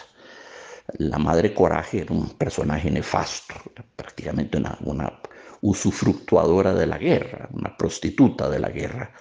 Bueno, no era una prostituta de la guerra, era una mercader de la guerra. Entre su tropa de malandrines iba una prostituta, que esa sí era prostituta. Bueno, pero volvamos a lo nuestro. Los fusiles de la madre Carrar, sí, aquel personaje eh, que evoca Bertolt Brecht en su obra de teatro, la madre que apuntaba al pacifismo, y todo lo prefería que empuñar los rifles. Creía que había una solución posible, pacífica para todo, hasta que le matan a un hijo y ahí dice: ¿dónde están los fusiles? Denme los fusiles, quiero empuñarlos. Y ella misma se va a la guerra y cambia radicalmente de pensar. Es un final muy dramático, muy impresionante. Es un coup de théâtre magnífico de Bertolt Brecht. Hay algo de la madre Carrar en este cuento, la madre del traidor. Y ese es el maravilloso cuento que les tenía para hoy, amigos. Es un cuento absolutamente extraordinario. Para volver a Trotsky, ¿qué tiene que ver León Trotsky con esto?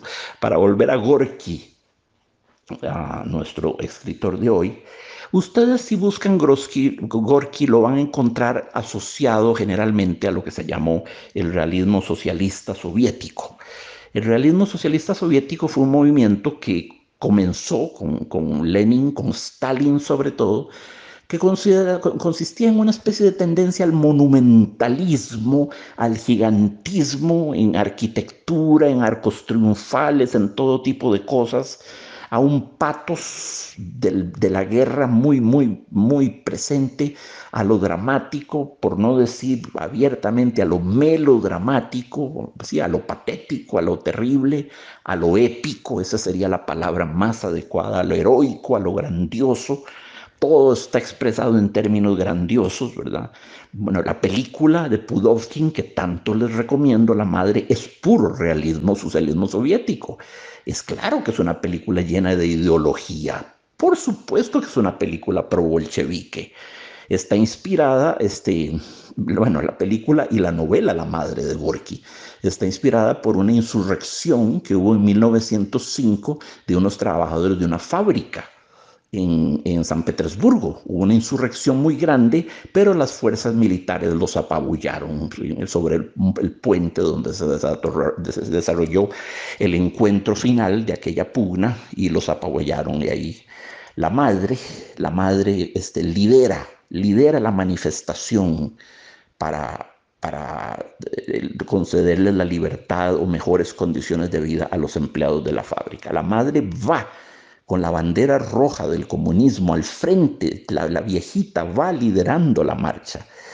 Y claro, eso se presta para escenas muy emocionantes, entra la música, por lo menos yo lloro en ese momento siempre, los caballos pasan, pisotean a la señora, pisotean a los revolucionarios, todo es así, pero queda al final la bandera comunista ondeando como diciendo, esto no se ha terminado, esto apenas comienza. Y claro, esa insurrección de 1905 es una especie de aviso de verdad, de anticipo de lo que iba a suceder 12 años más tarde, ¿verdad? En 1917, en octubre, con la revolución bolchevique. Así que sí, Pudovkin es realismo socialista soviético. También Eisenstein, el director del acorazado Potemkin, el director de Alexander Nevsky. Claro, claro, películas en blanco y negro extraordinarias.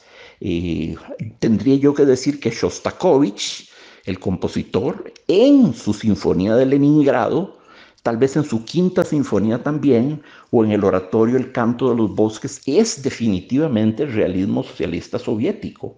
Y tendría que decir que Prokofiev lo es también, en la música que le puso justamente a la película Alexander Nevsky de Eisenstein. Khachaturian lo fue por momentos, Tikhon Krennikov también. Eran compositores, sí, monumentalistas, triunfalistas. Y los pintores tenían que pintar imágenes de obreros enormes y musculosos que iban con la hoz y el martillo a trabajar, y la música tener un final optimista, evitar las disonancias justamente de la tonalidad y del dodecafonismo, porque Stalin consideraba que todo eso era decadente, lenguaje decadente burgués occidental, decía. Entonces, pobres Shostakovich y Prokofiev y Khachaturian y demás tenían que componer en do mayor y en 4x4 himnos triunfales y marchas exaltadoras y cosas que le levantaran a la moral al pueblo y que fueran silbables y cantables y accesibles, hímnicas y grandiosas. Eso era el realismo socialista, ¿verdad? Entonces, si un escultor hacía una estatua, veía uno al obrero que iba para el trabajo firme, la zancada, el paso sólido, la frente altiva, el mentón hacia lo alto, ¿verdad? No representaba la verdad de las cosas, porque el país estaba viviendo un régimen opresivo y atroz. El realismo socialista soviético es en realidad una mentira, en gran medida, ¿verdad? Es una mentira desde el punto de vista de la que fue la realidad social de la Unión Soviética posterior a la guerra, a la revolución bolchevique. Eh, entonces, sí, es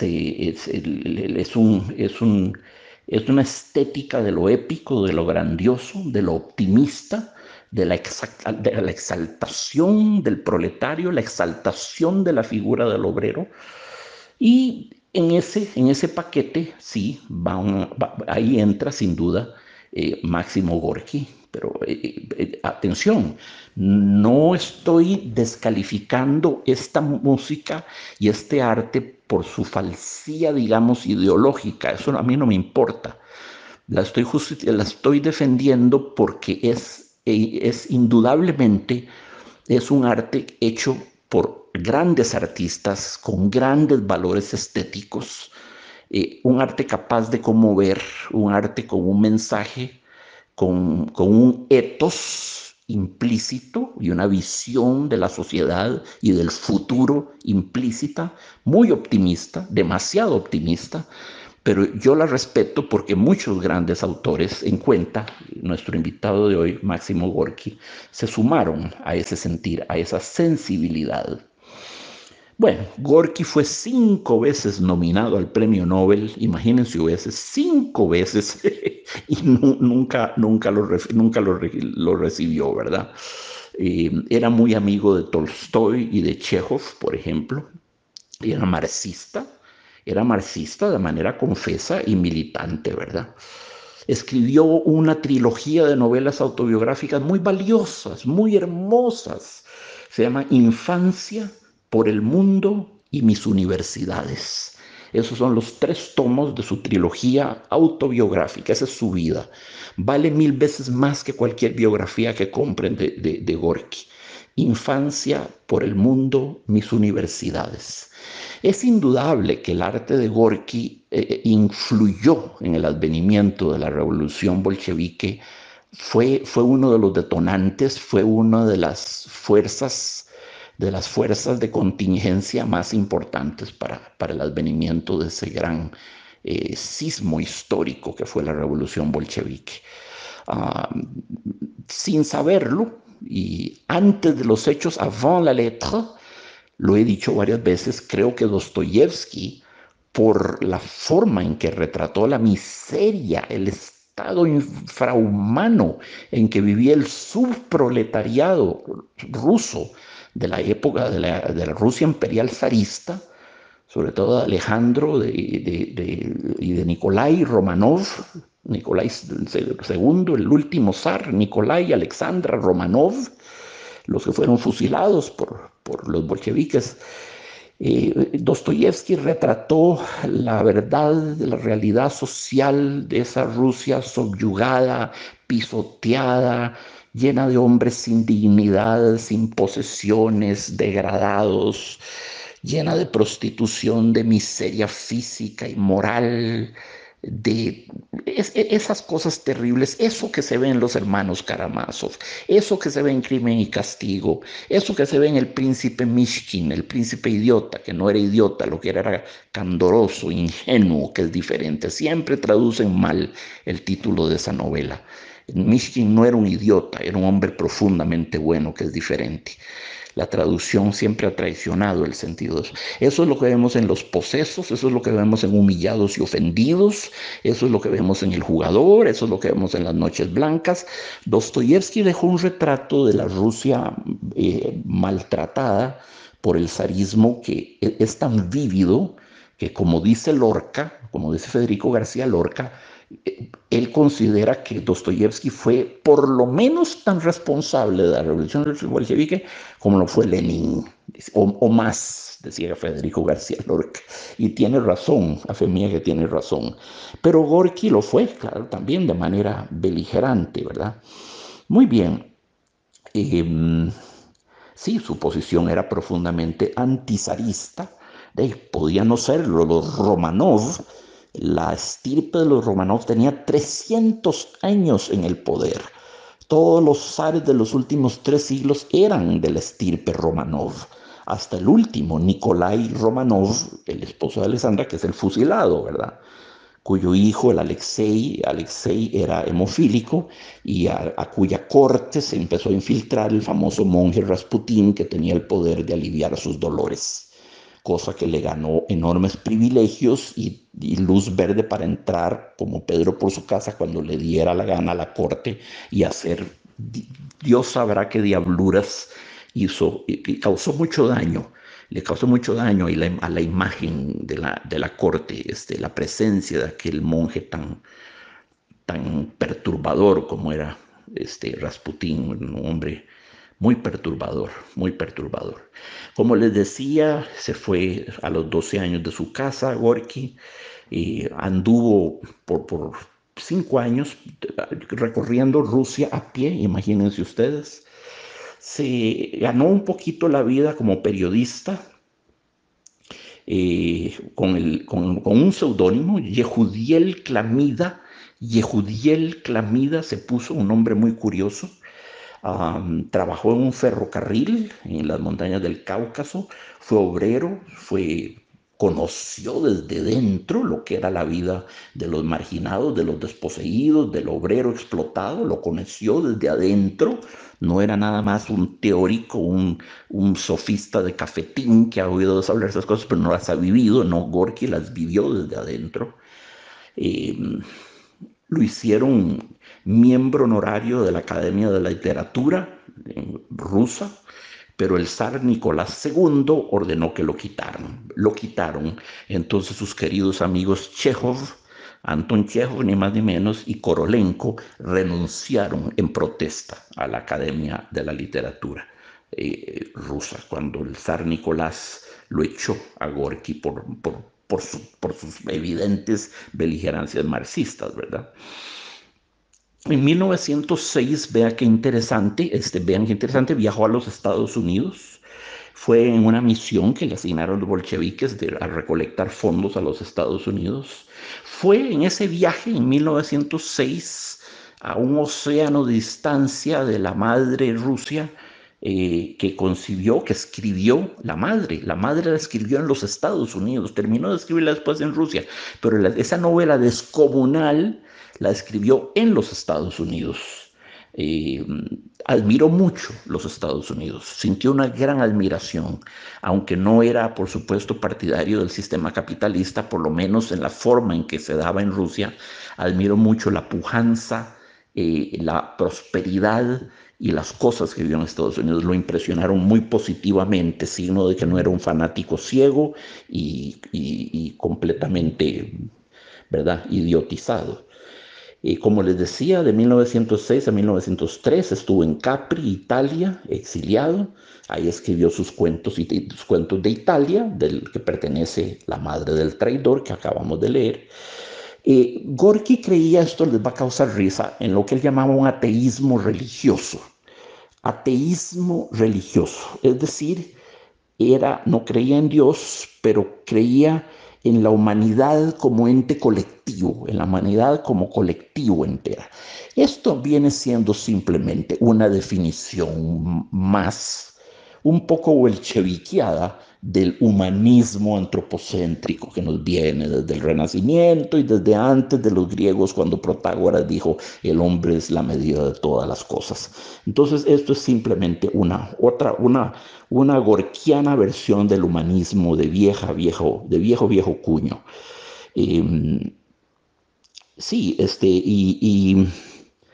sí, cultivó el bolchevismo, por supuesto, pero sí, sin dejarse devorar por la ideología, más de la cuenta. Atención, pronto empezó a pelearse con Lenin. Pronto empezó a pelearse con Lenin, con la actitud de Lenin, su manera de empezar a gestionar la política, con León Trotsky también. No le hicieron caso. Lenin dijo, ¿qué puede saber un escritor de política? Ay, pero si Gorky está en las nubes, déjenlo ahí, no se preocupen, no le hagan caso. Y Trotsky dijo lo mismo, León Trotsky opinó lo mismo, que Gorky era un enemigo inofensivo y muy simpático y muy buen escritor. No había que fusilarlo, por supuesto, pero que no le hicieron caso, no lo tomaron en caso y se equivocaron terriblemente con ello, ¿verdad? Sí, sí, sí, sí, sí. Cuando regresa de Italia ya está Stalin en el poder. Entonces Stalin decide ganárselo, decide comprarlo, decide ganárselo a toda costa, ¿verdad? Entonces, caramba, sí, sí, le compra, le compra una mansión que había pertenecido a un millonario. Esa mansión existe todavía y es el Museo Gorky. Sí, esa mansión está ahí. Es el Museo Gorky. A quien le interese darse una vuelta por aquellos lados existe.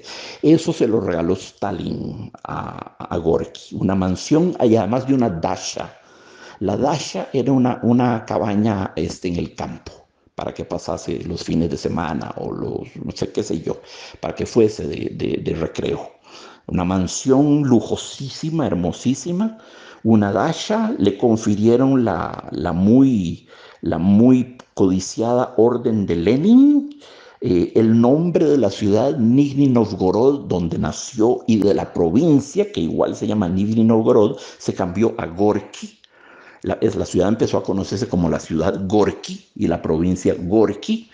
En Moscú hicieron un parque Gorky, hay una película que se llama Parque Gorky, por cierto. Hicieron un parque Gorky, una calle que se llama Gorky y un teatro de las artes de Moscú que se llama Gorky. Lo nombraron presidente de la Comisión de Escritores Soviéticos. Por el amor de Dios, qué barbaridad. Fue, lo colmaron de bienes y, a decir verdad, Gorky los aceptó todos, sin rezongar y tranquilamente, para poder seguir con su producción literaria. No, no fue coherente. No fue coherente porque él no quería Stalin y no quería Lenin y no le gustaba el giro, el sesgo que había tomado la revolución bolchevique. No estaba de acuerdo con eso. Y Gorky tenía una pluma muy poderosa y muy llena de sorna y de mordacidad, era una pluma temible. Entonces fue por eso que Stalin, antes que eliminarlo, pensó en bañarlo en todas esas distinciones que él aceptó por otra parte, ¿verdad? Cuando se inauguró el canal entre el Mar Blanco y el Báltico, un canal, bueno, el Mar Blanco está en el norte, forma parte del Círculo Ártico, ¿verdad? Y se trataba de hacer un canal que uniera el Mar Blanco con el Báltico para que del Báltico llegara al lago Onega, dentro del territorio continental de Rusia. Bueno, cuando se hizo eso, le querían poner al canal también el canal Gorky. Gorky no quiso, y quedó horrorizado cuando la prensa reportó que ni un prisionero, porque usaban prisioneros para eso, ni un prisionero había muerto en la construcción del canal. La verdad es que miles de prisioneros habían muerto de hipotermia, congelados. Estamos hablando del Ártico, señores, de un canal, abrir un canal en la tierra, abrir con azadas y con palas un canal que uniera el Ártico con el lago Onega. Es espeluznante, ¿verdad? Un canal que uniera el mar del Norte con el Báltico y el Báltico con el lago Onega. Entonces, ahí fue donde Gorky quedó asqueado ya completamente de Stalin, ¿verdad? Completamente. Eh, Escribió una magnífica obra de teatro que se representa a menudo, que se llama Los Bajos Fondos. Sí, Los Bajos Fondos es tal vez lo que más se representa de Gorky, es Los Bajos Fondos. O alguna más o menos espuria adaptación teatral de La Madre, que no funciona en teatro. Es demasiado épica, requiere multitudes en escena, hay escenas de batalla, hay un puente, corren, matan, hay cañonazos, es muy visual, está muy bien para el medio cinematográfico. No la veo en una escena teatral, no la veo en un teatro. Eh, y eso fue básicamente, Gorky se fue distanciando cada vez más de Stalin, cada vez más, lo cual era peligroso, ¿verdad? Era muy peligroso, muy peligroso. Y Stalin lo iba a visitar a la casa de la mansión millonaria donde vivía, lo iba a visitar, pero en fin. Y cuando muere Gorky, el 18 de junio de 1936, supuestamente de una neumonía, a ver, un año antes que Ravel y Gershwin, en el 36, creo que Alfonsina Storni murió en el 36, Horacio Quiroga habría muerto en el 36 o 37, se me escapa. Ahí murieron varios de esos. El 36 y 37 fueron años horrorosos para la historia de las artes. Grandes pérdidas. La calaca se ensañó contra nosotros, pobres artistas. Escribió todavía un libro que se llama Memorias del Bajo Mundo, que no es la obra teatral Los Bajos Fondos, no es esa, es otra cosa, Memorias del Bajo Mundo. Bueno, más de las cosas que él vio en Rusia. Por supuesto, a Stalin le podría que Gorky registrara esa parte, esa faz oculta de la Rusia oprimida, de las hambrunas, de los 20 millones que mató. En suma, Stalin, si no por fusilamiento directo, por hipotermia, por hambrunas, por exceso de trabajo en los gulags, en campos de concentración, por órdenes expresas de sicarios que venían a matar a las personas, y todo hecho con un sadismo refinadísimo. Stalin era un monstruo, Stalin era una criatura subhumana. Subhumana. ¿Cómo era posible que Gorky no lo quería? Gorky no lo quería. Le aceptó todos estos galardones cuando no tenía todavía clara idea del bicho que era. Pero si Gorky hubiera sido coherente, debería haber renunciado a todo eso. Debería haber hecho como la madre de su cuento que acabamos de leer, ¿verdad? Debería haber sido más espartano, más coherente, que hubiera más coherencia filosófico-existencial, más coherencia entre sus ideas, su filosofía y su existencia, su vida. Si no quería Stalin, pues no debió haberle aceptado nada de eso, ¿verdad? Pero bueno, así fue la cosa, amigos. Así fue la cosa. Escribió una cosa muy odiosa, muy odiosa. Gorky era homofóbico, decía y escribió un panfleto abominable en el cual afirmaba exterminar a todos los homosexuales, exterminar a todos los homosexuales y el fascismo desaparecerá. No me pregunten qué estúpida conexión, qué arbitraria, infundada, ridícula, estúpida conexión estableció entre el fascismo y el homosexualismo y postuló urbi et orbi, exterminad a todos los homosexuales y acabaréis con el fascismo. Había conocido en sus varias estadías en Italia, repito, la primera en Capri, la segunda en Sorrento, muchos años después, 2 exilios que tuvo, conoció muy bien al fascismo italiano y parece que más de alguno de los dirigentes ahí era homosexual, entonces volvió con esa idea tonta, universalizando que todos los fascistas tendrían que ser homosexuales y todos los homosexuales tendrían que ser fascistas. Estableció esa ecuación absurda, aberrante, y escribió eso que se los menciono, amigos. ¿Para qué se los menciono? No para que lo detesten, no para que se digan qué imbécil, no para que se digan ya me decepcionó, no, ya no lo leo, ay, ya se ve que era un imbécil y que solo escribió un cuento ahí y que ya le gustó. No, no, no, no. Máximo Gorky era un genio, era un genio. No les puede quedar a ustedes la menor duda después de leer el cuento que les acabo de leer. Y si se leyeran la novela La Madre, lo verían más, porque La Madre es 20 veces más intenso que este cuento. Era un genio, simplemente sucede que también los genios tienen derecho a decir estupideces, amigos. Yo soy de la opinión de que todo ser humano, it's entitled, tiene derecho a media hora de estupideces por día, digamos, ¿verdad? Por ser laxos. Sí, todo ser humano, todos nosotros tenemos derecho a media hora de proferir sandeces por día. Con más que eso ya es peligroso. Bueno, ciertamente yo cumplo con esa norma, créanmelo. Trato de no hacerlo cuando ya estoy haciendo mis programas, de mis audios de escritores, pero claro que tengo que mi media hora de estupideces al día, por supuesto. Y una de esas fue ese panfleto, exterminada a todos los homosexuales y el fascismo desaparecerá.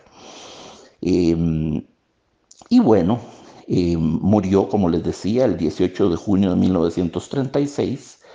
Eh, Fue enterrado con grandes solemnidades en la necrópolis que está detrás de la muralla del Kremlin. Sí, un funeral de Estado. Stalin le dio un funeral de Estado, a pesar de que no son pocos los que piensan que Stalin lo mandó a matar, que Stalin lo envenenó, que no murió de neumonía, que fue envenenado por Stalin. Stalin era capaz de esas cosas, de estarlo envenenando y llegarlo a visitar a ver cómo iba su salud y estrecharle la mano y darle un espaldarazo y etcétera, etcétera. Stalin era tan ambivalente, tan mentiroso, tan falso, tan histriónico, tan asqueroso. Ese sí era un monstruo absolutamente degenerado, ¿verdad? Casi inexplicable en términos antropológicos. ¿Cómo puede haber un ser humano tan malo, tan perverso, cuando se conoce en profundidad la manera que tenía de disponer de sus enemigos o de todo aquel que discrepara de sus posiciones? Tenía maneras de proceder que eran brutales. A Shostakovich, a Prokofiev les hizo la vida imposible, ¿verdad? Él mismo les escribía las críticas musicales para destruirlos y humillarlos en el periódico Pravda, es decir, La Verdad, un periódico que se llamaba La Verdad. Imagínense ustedes qué pretensión, Pravda. Y Stalin con seudónimos escribía las críticas musicales para apalear, para vapulear, sobre todo la emprendió contra Shostakovich, en primer lugar, también con Prokofiev. Y vean qué triste ironía, el pobre Prokofiev murió justamente el mismo día que Stalin del año 1953, el mismo día. Y los funerales de Stalin captaron la atención de toda Rusia y se agotaron las flores y al pobre Prokofiev lo tuvieron que enterrar sin arreglos florales porque los arreglos florales se habían agotado en el mercado. Todos se usaron en las exequias de Stalin. Eh, Triste cosa, ¿verdad? Tener una némesis así, un enemigo tan odiado y tan peligroso como Stalin y morir el mismo día que él, con lo cual la muerte de Prokofiev no fue honrada con la pompa que sin duda merecía. Entonces, esta relación de Gorky con Stalin y con Lenin y con Trotsky, ya lo hemos visto claramente, Trotsky y Lenin no lo tomaban muy en serio, lo usaron mientras fue útil para la revolución bolchevique y después lo empezaron a considerar como un señor con la cabeza llena de nubes, quien metía a un escritor a escribir sobre la ideología marxista. Esto lo menospreciaron de manera totalmente injusta y mostrando una arrogancia terrible por parte de estos dos viejos. Y luego Stalin, bueno, lo cubrió de bienes, de medallas, de galardones, de casas, parques, calles, monumentos ecuestres, etcétera, etcétera, todo lo que ya les dije. Gorky aceptó, bueno, aceptó, pero no dejó por ello de criticar a Stalin. Siguió criticándolo y muy severamente en los periódicos. Fue coherente, no empezó de inmediatamente a lamerle las suelas de los zapatos, ¿verdad? No, no, lo siguió criticando muy severamente y es por ello que se conjetura con fundados principios para creerlo que Stalin lo envenenó. Eh, y bueno, con ello habría muerto Gorky en 1936, asesinado más bien que muerto por neumonía. No lo sabremos nunca en todo caso. Solo una cosa queda clara. Qué gran escritor, qué gran artista, qué gran pluma, qué valiente cuando tuvo que ser valiente, ponerse del lado de las masas obreras proletarias en aquel momento. Uh, y lo hizo con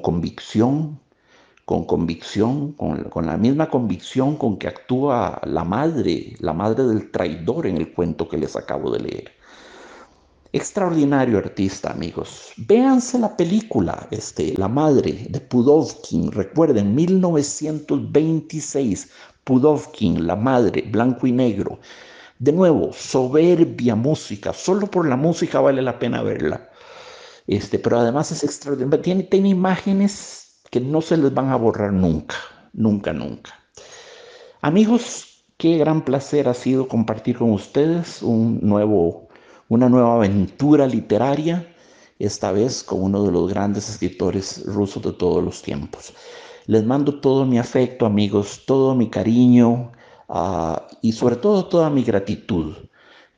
Mi gratitud, saber que esto que estoy haciendo y que lo hago con mucho afecto, con mucho esmero, lo hago movilizando lo mejor de lo que pueda tener yo de intelecto y de lucidez y de conciencia y de cultura. Bueno, lo que sea que tenga lo movilizo para crear esto y para dárselos, para regalárselos a ustedes. Así que mi premio es que lo estén disfrutando. Mi paga es que lo estén disfrutando. Es la única que tengo, no tengo otra. Saber que lo escuchan y que aprenden y que disfrutan y que adquieren conocimientos que no tenían, esa es mi gran recompensa. No necesito otra.